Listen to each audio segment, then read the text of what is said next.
Welcome to our question and answer session.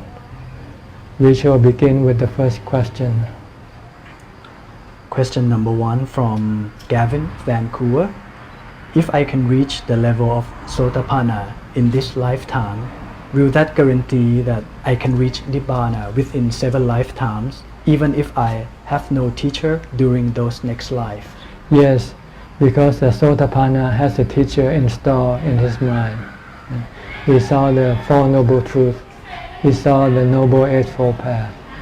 So it's just a matter of time for him to develop this quality inside his mind. He doesn't need a teacher, a living teacher. He can teach himself. But if he's still alive and if he still have a teacher, his teacher can be valuable because his teacher can teach him much easier than him teaching himself. So he can maybe attain within 7 days or 7 months or 7 years instead of 7 lifetimes. Question number 2. What are the 4 jhana states? And what is the most direct route to reach the 3rd and the 4th jhana? The jhanas are divided into 2 separate types of jhana. The first type is called Rupa jhana. The second type is called Arupa jhana. And each of these types of jhana has 4 stages. The Rupa jhana has 4. The Arupa jhana has 4. The way to practice is you don't go read the quality of each jhana. What you do is you focus your attention on your breath.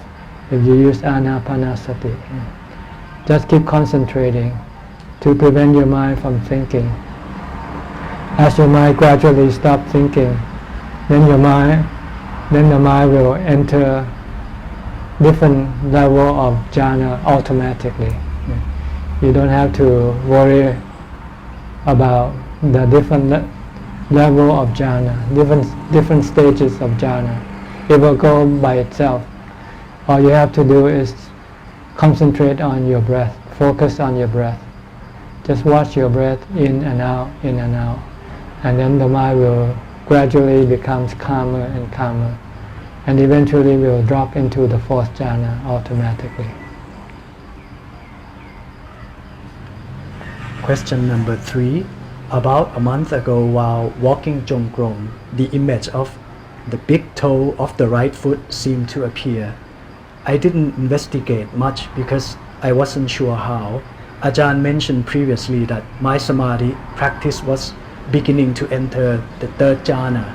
Should I focus on samadhi practice or also try to return focus on this image of the big toe to develop panya? When you are developing samadhi, you don't worry about developing panya. It's like 2 different level of study, like 2 different subjects.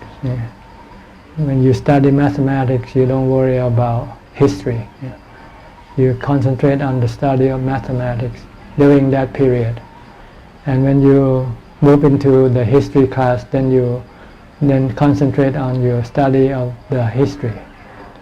So when you're developing mindfulness for samadhi, when you're walking Jongkrom, if you want mindfulness and you want the mind to be calm, then you don't want to contemplate on wisdom.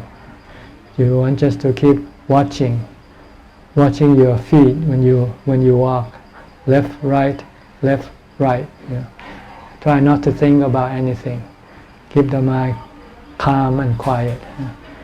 Because then when you sit, your mind can enter into jhana. Once you have developed jhanas, you are proficient, you can enter jhana anytime you like. Then the next time you want to, when you're not in jhana, then you can develop wisdom or insight by contemplating on the nature of your body as being anicca, dukkha, anatta. Anicca is impermanent, dukkha will make you suffer. Anatta, you cannot control it. is not you. You are not the body, for instance. So if you can contemplate on the anicca dukkha anatta nature of the body, you will eventually have to let go of your body, because you know by clinging to your body will make your mind suffer, will make your mind miserable. But when you know that the body is not you and it's not worth clinging to it, then you just leave it alone. Then you will not suffer anything when anything happens to the body, such as aging, sickness or death. Question number 4 from Jamie. Can reciting Bhutto lead to jhana? Yes. Question number 5 from Jeffrey. Does a person who can get into jhana have the same level of greed, hatred and delusion just like before he attained jhana? Are defilements automatically reduced when a person attains certain level of samadhi? The number might not be reduced, but the intensity might be reduced. Like a boxer, when you punch your opponent until he falls to the ground, and the umpire come and count about 8, and he still can stand up and fight with you. But his strength will not be as strong as before. Jhana is just like that. Jhana is like giving a knockout punch to the defilement, but it doesn't kill the defilement or lessen the number of the defilement. The number of the defilement are still there, but the intensity or the strength of the defilement has become lessened. And when you are in jhana, you are in complete control of your mind, of your defilement. The defilement cannot do anything. But after you come out of jhana and when you start thinking, then the defilement can come and take over the mind again. That's why you have to be mindful. Even when after you come out of jhana, you have to continue on with developing mindfulness, developing insight or wisdom in order to counter your defilement. Question number 6 from Anura, New Zealand. Ajahn said when we reach the 4th jhana, it's like falling from the sky. Could Ajahn explain further? That's the way it is. There's just nothing to explain. It's like when you sitting on a plane and it has fallen from a higher level suddenly due to some turbulence or something. It's like that. But you cannot anticipate, because when you anticipate, it will never happen. When you sit and meditate, don't anticipate when is it going to fall from the sky. What you must do is to keep watching your breath or concentrating on your mantra, whichever method you use. Question number 7. When someone attains Sotapanna level in this lifetime, does he have to attain it again in the next rebirth, or is he automatically a Sotapanna in the next rebirth? Yes, it's automatically. Once you are Sotapanna, you cannot lose it. Question number 8. What is jhana and how to attain it, and how do I know which level that I am in? The definition of jhana is absorption. The mind becomes absorbed in itself, become completely empty by the use of watching the breath. When you focus your mind on one mental object, it will then make the mind become absorbed in that object, and then eventually it will become completely absorbed in itself, in emptiness. Question number 9. Is devotion service, such as prayer to parents who have passed away, a worthless activity, as the parents themselves have their own karma? As far as praying for anybody, even for yourself, doesn't bring any result to the mind of yourself or of the other people. Chanting or praying is a method of meditation, really, in which you try to prevent your mind from thinking about things that will create cravings and desire. So each individual karma is what you do that will bring result to your mind. Question number 10 from Winston. How to use the foulness of the body as a meditation object? This is for the purpose of getting rid of your sexual desire. Normally you become attracted to beautiful bodies, good smell bodies, right?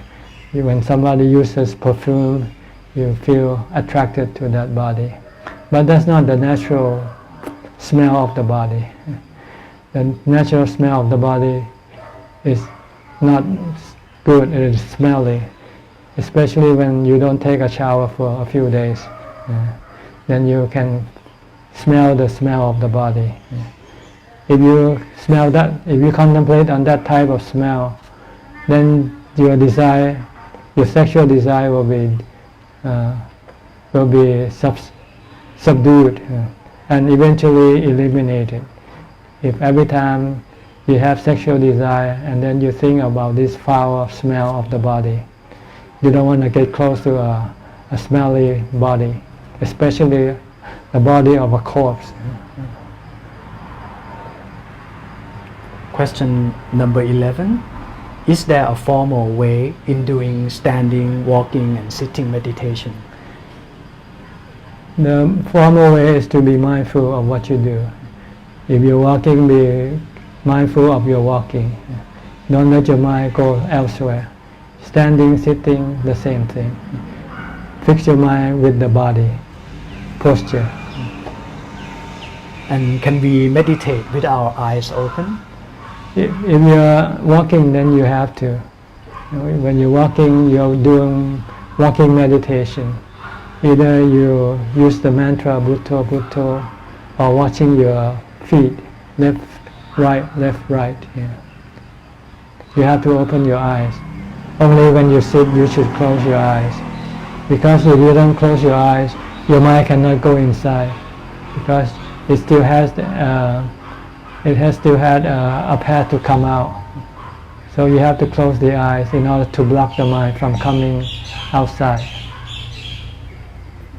Question number 13. After 30 minutes of sitting meditation, I feel that my whole body becomes heavy, a feeling of sinking. Is the feeling of heavy body a process in meditation? Am I practicing correctly? เดี๋ยวช่วยเบาตรงนี้หน่อยมันหอนนิดนึงนิดเดียวมันโอเคเบาCan you repeat the question again? After ดังอีกหน่อยนะดังอีกหน่อยโอเค After 30 minutes of sitting meditation, I feel that my whole body becomes heavy, a feeling of sinking. Is the feeling of heavy body a process in meditation? Am I practicing correctly? If you feel heavy, it means you haven't achieved any result yet. Because if you achieve result, you feel your body will be light. You feel happy, like floating on clouds. But if you still heavy, that means you haven't yet achieved the result. Question number 14. I was told that I should not practice samatha meditation but should go on with vipassana meditation because vipassana is the only way towards attaining nibbana. Is this true? Well, it's just like walking up the stair to go to a different level. You cannot bypass each level. If you want to go to the third level, you have to go through the second and the first level. You cannot just fly up to the third level because you don't have wings. It's the same way with meditation practice. You can't jump from samatha into vipassana. You have to go through samatha before you can get to vipassana. Question number 15 from Max Lee. In our sitting meditation group, we use various objects of meditation in one sitting.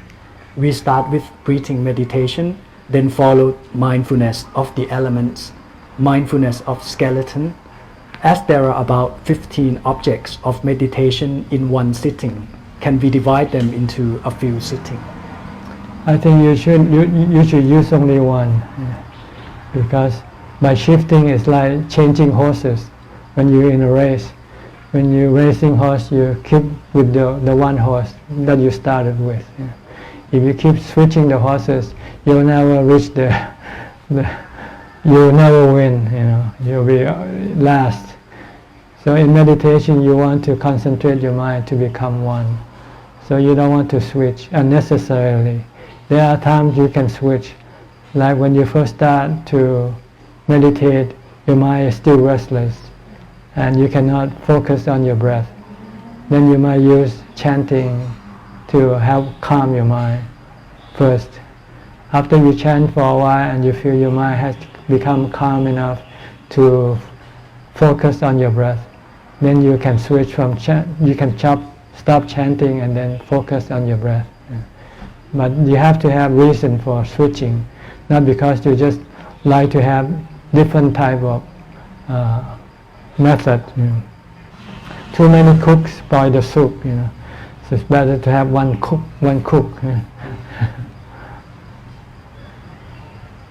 Question number 16. When I meditate, I kept going back and forth between the breath and the recitation of Bhutto. I cannot focus on any one of those objects. When I focus on the breath, I feel calm very quickly, but then I lose focus and drift off. When I focus on Bhutto, I feel anxious, as I am obsessively repeating the word. How can I overcome this situation? Well, you just have to force yourself to stick with one. If you don't force yourself, then your mind will just keep switching back and forth. Question number 17 from Brian. I struggle with focusing on the meditation object. My mind keeps wandering around while reciting the mantra or watching the breath at the same time. How can I overcome this problem? Well, your mindfulness might not be strong enough. Maybe you should do some chanting first. Chant, because when you chant, then you can concentrate on just the chant itself. Because you need more concentration to chant than to use a mantra or watching your breath. So if your mindfulness is not strong enough yet, then you should do some chanting first. Question number 18 from Lim. When I meditate, how do I know that my mind is separated from my body? You'll know this is something like when you eat. How do you know whether you're full or not? It's the same thing. It's an experience that you will feel it in yourself. Question number 19 from Nirosha. When I meditate, I can experience peace of mind, although my mind doesn't generate nimitta. But I didn't see the three characteristics. How should I progress? When you meditate, you don't see anything. The goal is not to see anything. The goal is to actually empty the mind, to see emptiness, and to be peaceful and calm and happy. This is the purpose of meditation. We call samatha bhavana. With vipassana, you have to generate this in your mind by thinking about it. You have to think of impermanent and then teach your mind what is impermanent, such as the body. Is the body permanent or impermanent? Is the body changing or not changing? Then you can then teach your mind the body is changing from the day it starts from birth. It keeps changing from a baby to become a boy, a girl, to become a grown-up, to become an old person, to become a sick person, and eventually to become a dead person. So you teach your mind this way in order to see impermanent, see the three characteristics. Question number 20. How does the mind know that it has reached a purified level, such as reaching Sotapanna level? It has get rid of some of the problem. Sotapanna get rid of the problem of the body. Anything that happens to the body will not affect the mind, such as aging, sickness and death of the body will not cause the mind to become disturbed. When a Sotapanna go to see a doctor and the doctor say, oh, you got terminal cancer, a Sotapanna says, so what? I already know it. I just want to know if you can fix it or not. That's all. If you cannot fix it, then okay, we'll just let it be, because this is the way how the body works. Question number 21 from Malik. Is the experience we encounter in meditation, such as the stillness and the peace of mind, part of the Noble Eightfold Path? Yes, it's Samma Samadhi. Yeah. You have eight parts, and one of it is Samma Samadhi, meaning the right Samadhi. The right Samadhi is calm, peaceful and happy. But it's not the only one that can lead you to enlightenment. It's one of the 8. You need all 8 factors to become enlightened. Question number 22 from Tanadi. I have 2 different teachers who advised me to 2 different methods. One said that it's more important to sit still for an hour. Another teacher advised me to sit for 5 hours, but I can move my body posture during meditation. Which one is better? Well, meditation, you want to calm the mind. So before the mind can become calm, the body has to be still first. Because if the body is still moving, then it means the mind is still moving with the body. Because the mind is the one who tells the body to move. So first you have to make the body still in order to make the mind become still. Because when the body becomes still, then the mind doesn't have to engage with the body, doesn't have to tell the body to move around. Then the mind then can become calm, become still. Question number 23. How to identify the Aryas and where to find them? Well, you have to first study what Aryas are, and then you have to live with them, because by just listening to what they say might not be enough.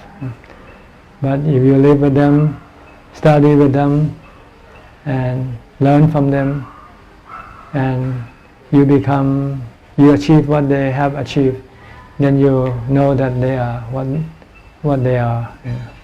But just by reading about them or hearing about them will not enable you to know whether they are or not. It's just a matter of trust.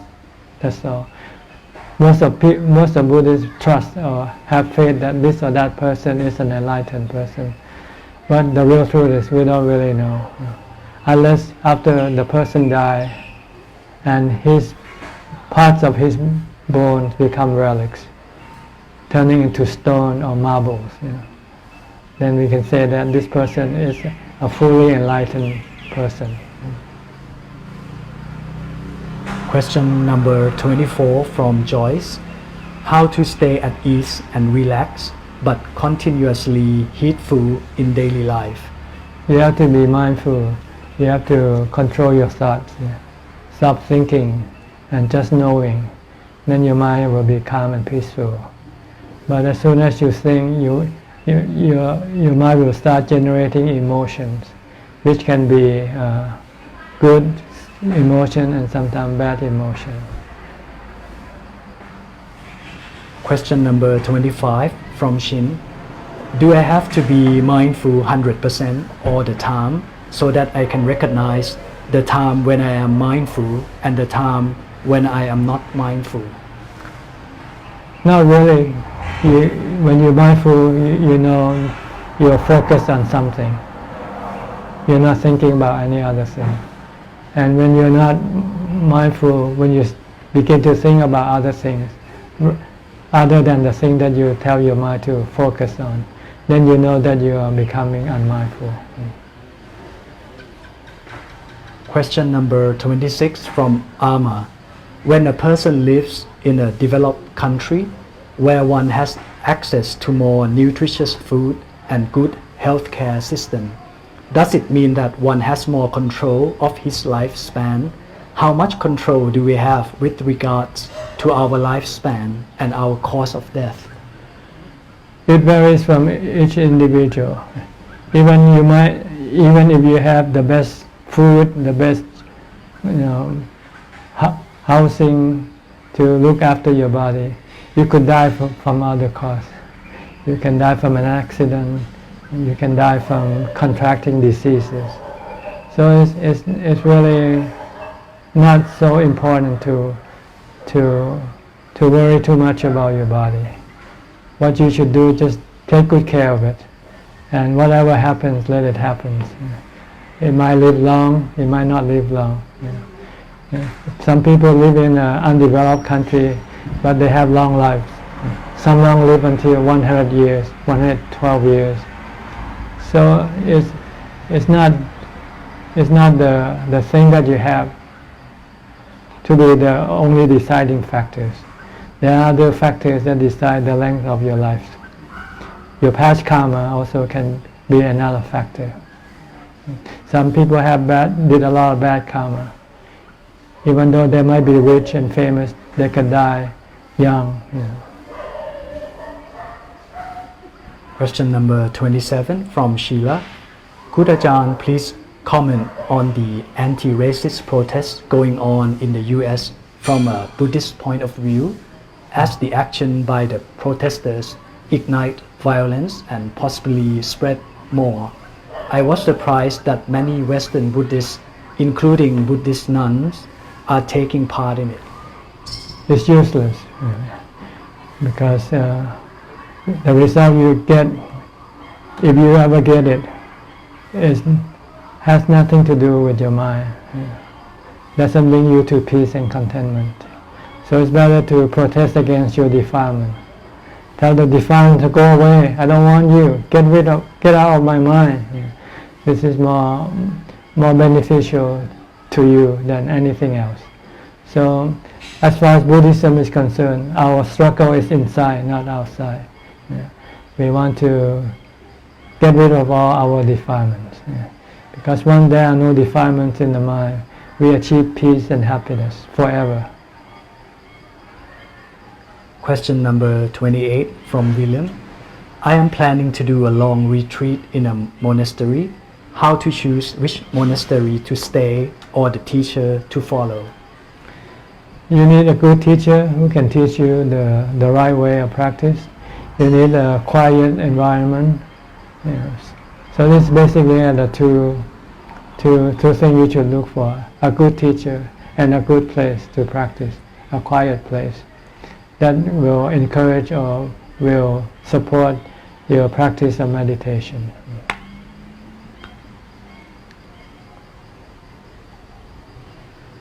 Question number 29. Are there differences in day-to-day routines and teachings between different monasteries in the forest tradition? There are some minimal differences, but basically most of them are the same. We practice Dhutanga, going out on alms round every day, and we eat in the bowl once a day, and then we usually separate ourselves in seclusion most of the time. Only come out when we have to do chores together, such as sweeping and cleaning things. Other than that, I think there might be some slight differences. Question number 30. I am 50 years old and HIV positive. I am inspired to become a monk. I am healthy, but I need to take medication, which I am not sure if that is possible, if I would have no money and no job to pay for the medication when I become a monk. And would I be accepted in the monastery to become a monk? Right now it's unfortunate because before a person can be accepted into the monkhood, they are required to take medical tests. And if they have any contagious disease, they would not be accepted. criminal records or so. If they have past criminal records, then they will be turned away. But you can still practice as a lay person. You can be the preceptor. And because the path is not designed only for monks, the path is designed for all Buddhists, male or female, whether ordainee or not ordainee. You can still practice the Sila, Samadhi, Panya. Question number 31 from Kiran. I prefer to stay in a place surrounded by loved ones, such as my parents or my pets, comparing to staying in a monastery. Is this a type of craving? What should I do if I intend to become a monk, and how can I overcome this? You can do it gradually. Maybe stay away from people you love from time to time to adjust your mind. Go to stay in a monastery for maybe 7 days and then come back and then go back again and stay longer and longer until you become fully able to live alone in a monastery. Question number 32 from Shia.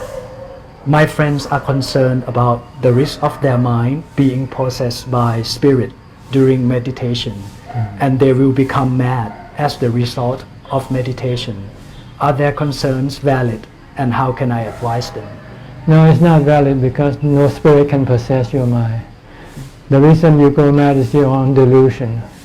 You start to interpreting things that you see in your meditation to be so and so, to be such and such, and cling to that belief until you become totally separated from the real world.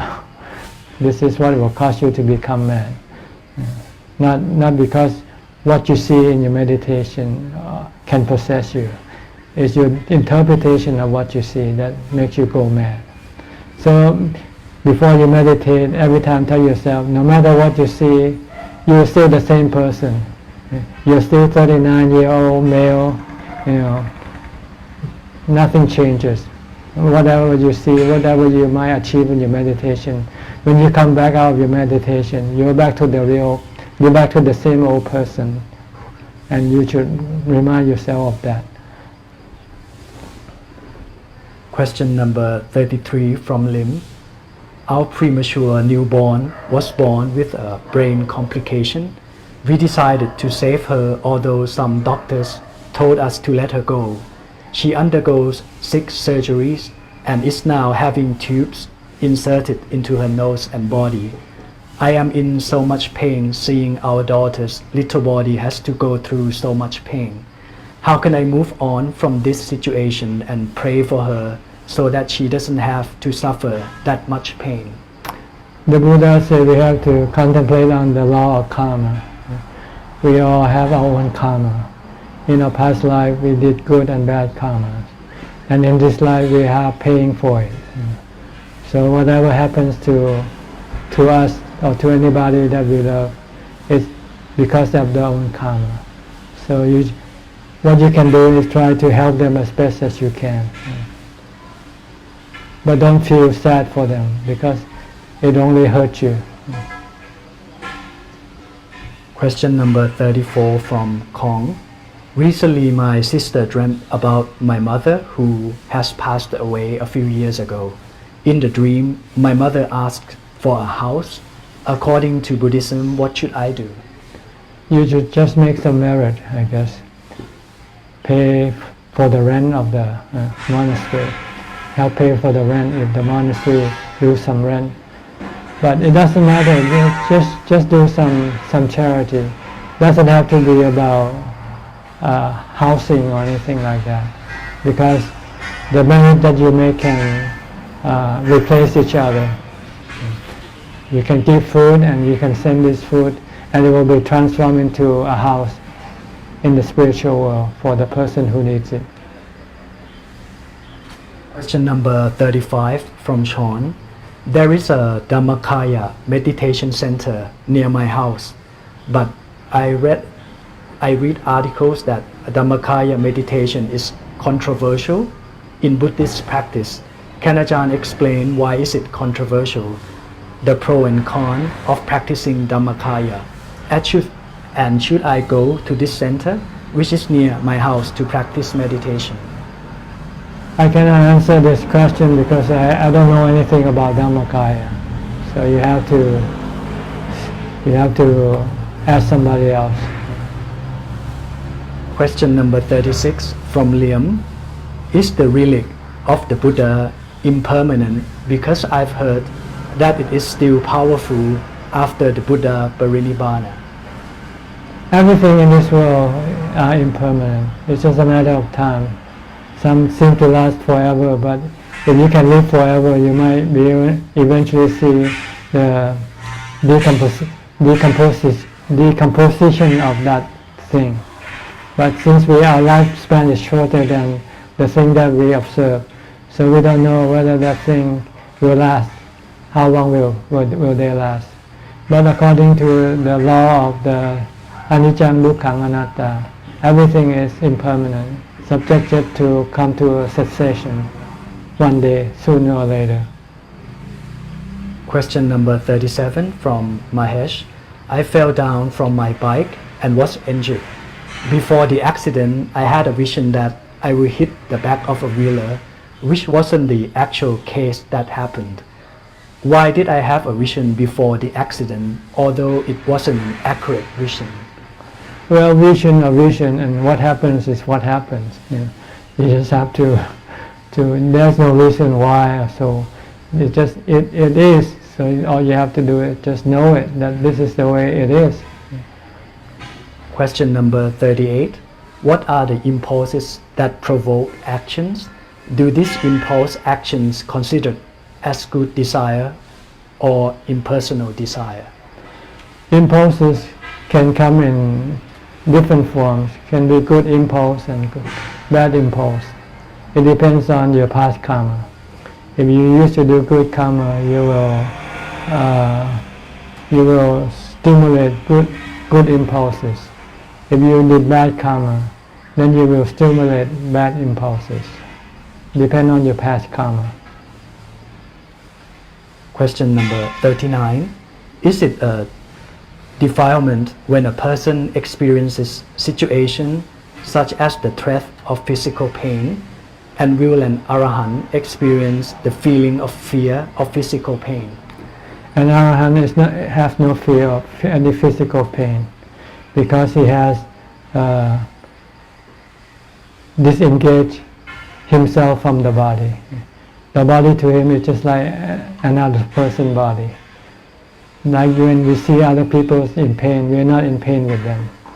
This is the way with the noble disciples, from the first level, from the level of Sotapanna to the level of an Arahant. They no longer have anything to do with the body. They see the body as somebody else. So whatever happens to the body, they have no fear, have no misery, no anything toward that body. They can accept anything that will happen to the body. This is the result of vipassana and samatha bhavana. You need both. You need samatha bhavana to make your mind become neutral, not reacting. Then you need vipassana to teach your mind to let go of the things that you cling to. Once you see them as being anicca dukkha anatta. That's all the question for today. Okay, thank you very much for sending in your question. And if my answer is not adequate enough, clear enough, you want to ask some more questions, please do send them in. I'll be happy to answer them as far as I can. In the meantime, please keep on practicing. And may you all be well and safe and happy and reach your enlightenment someday soon. Thank you and goodbye.